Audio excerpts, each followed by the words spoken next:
再来看桃园市长张善政，红白讲伊的后生要出国，佮出动航警礼遇通关。航警局声明是表示讲，迄天市长进出机场拢有合规定，入去中营的贵宾室是中营主动邀请的。桃园市的新闻处嘛回应强调讲，市长张善政送机，并无要求讲要进入关制区，拢是尊重航警局甲中营航空的安排。桃园市长张善政红标出7月初送因囝出国。是提公务证送机，引起争议。有风声讲，航警局的长官要求大爱专程陪同，引导因为1号门通关，并不是一般旅客通关的路线，来进入中央航空贵宾室。这点嘛，去互议员批评。张市长为儿子送机的行程，听起来是100%私人的行程。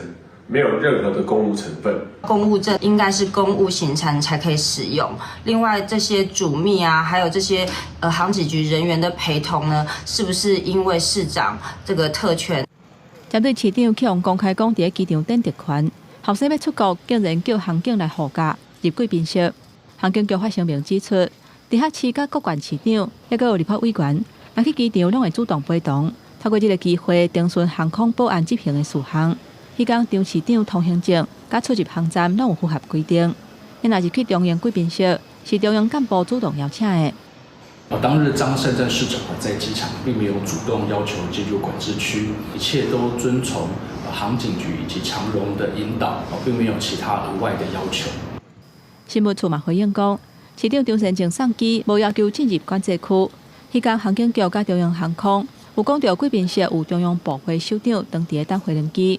主动邀请张善政去小酒门甲交流，现场是照航警局甲中央航空的安排。